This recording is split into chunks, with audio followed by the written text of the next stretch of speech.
So in this video, I'll be showing you how you can transform your webcam footage from this to this. Coming up.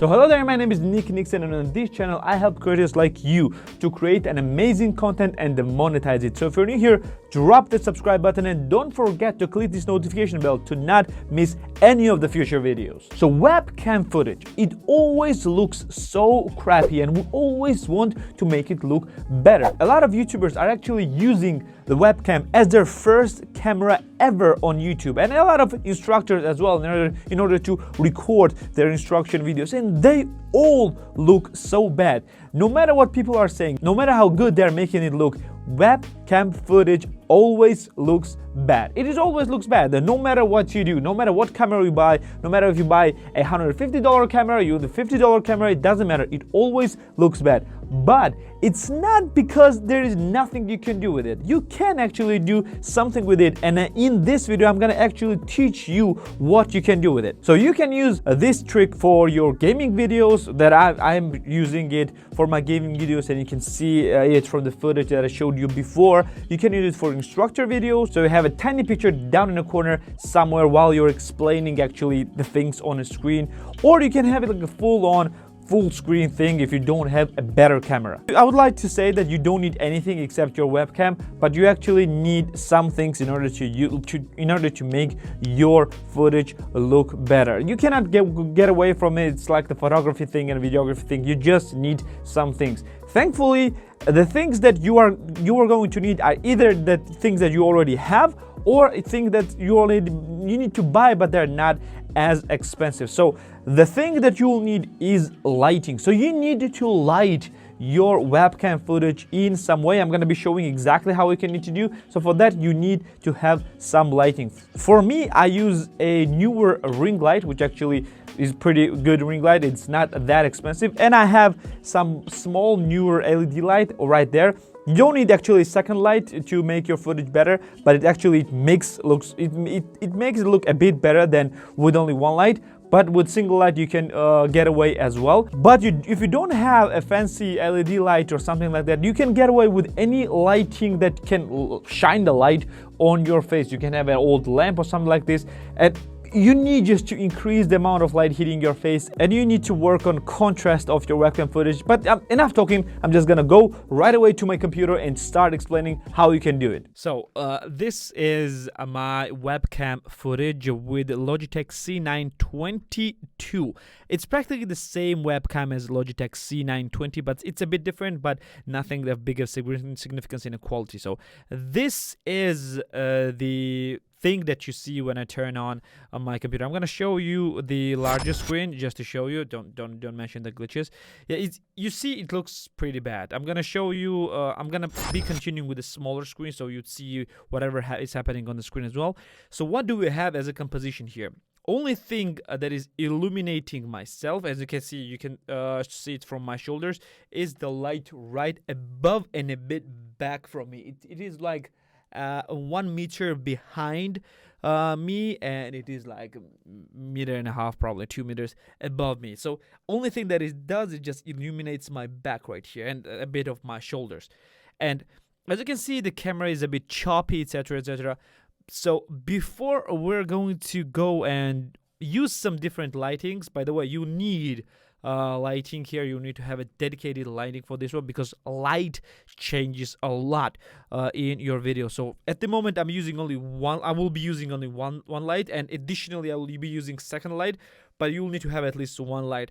I will drop the links in the description down below, so you could check the lights for yourself and choose whatever is best for you. But whatever the light that I'm using right now is newer ring light, and I'm gonna be returning to the light a bit later. But first things first that we need to do is we need to change our settings of the webcam. By the way, I'm using OBS Studio. I'm recording this with an OBS Studio, and what you need to do is you need to select sources of your you need to select your webcam in the sources. By the way, if you don't know how to use an OBS Studio, yeah, you'll need to find like very basics online, or maybe I will do the video about it. If you want, you can drop it in the comments down below. I need to double click the C920 that I have right here, and I need to press configure video, and you will have this little screen available for you in order to configure the video. So first thing that you will see in a webcam is like my image is a bit choppy, as you can see. Even though I'm recording at 30 FPS, this video is in 30 FPS, this webcam is in 30 FPS. When I move from side to side, it's a bit choppy. Like my hand, look how blurry it is. It looks like it's not 30 FPS, it looks like way less than that, maybe less than 20. So this is caused by one setting that you need to change to do so. You need to go to the camera control and change a low light compensation and press apply. As you can see, what it did is it changed the lighting. It made screen a bit darker, but my movements are way more smoother now, and it looks way better. And smooth movement is the first thing that you will need, and the absence of light will compensate with the regular light. The second thing that you will need to do is, of course, change your exposure.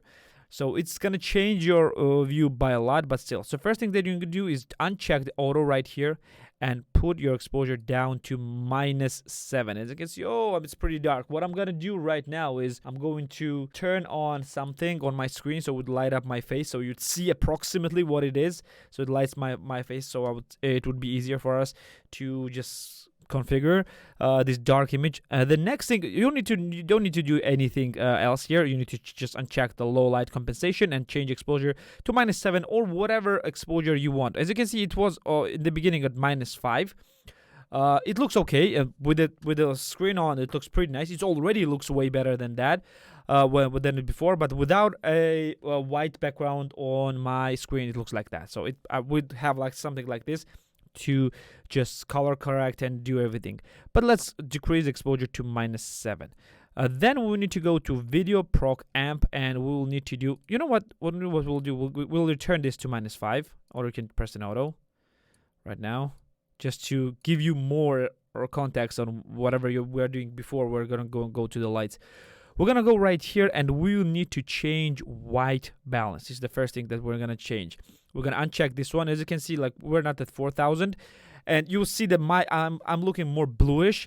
And what I'm gonna do is I'm gonna change white balance to the light of my color. So light of my color is around 5300, maybe something like that, 5400. As you can see, like light color immediately changed to the more natural color. So we need to have this one as well. Then what you can do is we can change contrast right here. Its default is 128. We're gonna increase it to around 160, maybe. No, maybe 153. That's better. As you can see, it changed the contrast, but there is like look at the shadows going from here. It looks like way sharper, like the lines are not that great. But we're gonna fix this with the lighting. You can play with this one to have the best thing for yourself, but the lines are visible even on this one, so it's not a problem. You can have like 150 like that. And then what we're gonna do is we're gonna increase the gain. We're gonna go and increase the gain to a bit 194. Then you can you can go to the controls back and go to the exposure, go to -7. And what we are going to do right now is we're going to turn on the lights and change. We're going to turn this down. As you can see, it's very, very dark. I'm practically like non-existent here. I'm like very dark. But we're going to press apply right here, press OK, and then we are going to turn on the lights, and I'm going to be back just in a second. And as you can see, with the lights turned on, the image like comes back to life. It immediately looks way better. The one thing that looks a bit off is the shadow right here, but I'm gonna talk about this a bit later. But first, that we need to discuss is position of your lighting. So where your light should be positioned. So look at this like that. My camera is right in front of me, like right 0 degrees. Usually people are saying that your light should be like somewhere in a 45 degrees, like from you, like 90 degrees, like this one, like right on the right for me, and something in the middle. But I would suggest you to go with 20 to 30 degrees, like 30, 35 degrees would be the best. Mine is around at 30 degrees. So it's pretty good positioning. It's 25 to 30 degrees, somewhere right here. And as you can see, it lights my face, and a bit above, of course. It should be a bit above. It's like it should not be at the way or at the line of the camera. It should be a bit above. It should go like maybe like 5-10 degrees higher than where your camera is. And as you can see, it lights my face from above. It does not give me any raccoon eyes, meaning that I do not have any shadows under my eyes, and it lights up my face really smoothly and giving me the nice shadow going on here. But because this light it is a hard light, like it's a very like shiny light coming to my face, I have a very pronounced shadow on my face. So we'll press OK. As you can see, it looks already way better, and it would look way better for you if you did just that. What we'll do now is to fix this shadow right here. I'm gonna turn on another light. This is a way cheaper light, and this is just light that I can put on a way behind. I'm gonna turn it on, and I'm gonna be back. And as you can see, I turned the lights on, and immediately this side of the face has come to life. Like immediately, like I have like some shining coming from somewhere this way, like this side, somewhere on this side. So what I did is I turned on this light. This light is a bit around like 1.5 to 2 meters away, like I would say like 5 feet away, if you want something like that. So 5-6 feet away from me, and I turned on the light to the maximum. It's not directly to my left side, it's a bit behind from me, so it would not light up this side of the face as well. So it's a bit behind. The forehead is still should be lit up only with this light. It does not light up my forehead because the light falls off right here. As you can see, it falls off right here. And immediately it gives me a volumetric face and giving me a very high quality image. I'm gonna show you how it looks in a bigger screen. As you can see, it looks pretty good, but what you need to do, I have a bit of a haze. So what I will go is, I'm gonna show you just on camera. I'm gonna press again with a configure video, is I'm gonna go and increase sharpness a bit. I'm gonna go and increase sharpness to around maybe 116. Let's see how it will look like. Okay, let's turn back right here. As you can see, it looks a bit better. You can work with the sharpness. You can increase, decrease on however number you want. This screen is still not the DSLR quality, but it is way better, way better than you think you had before. As you can see, like you see the lights somewhere like off screen, like it's immediately off screen right here where my finger should be, but it looks very great. So let's just get back and see what do we have, what I had to say more. So I hope it was clear enough, and I hope it helped you a lot. By the way, I will be including the recommended lighting in the links down below, including the lights that I have, so you could just go and buy it if you want to buy it, of course. But otherwise, you can just use any lights that you have at home, because anything will work, and anything will make your webcam footage look better, because there is no way you can make it look worse. This was it for today. I hope this video helps you a lot, because I struggled a lot with the webcam footage in the past, and I hope it helps you to create a better webcam footage, because I know that cameras are expensive, and it will take quite a lot of money to buy a good camera, and it takes quite a lot of money to have good lighting setup. But I hope this little tiny thing that I taught you in this video will help you to make a better footage, and will help you get more views, subscribers, or students, or whatever you want to do with this footage. So this was it for today. Thank you for being here with me. Like the video if you like, subscribe if you want more videos like this one, and I'm gonna see you in the next one. See ya.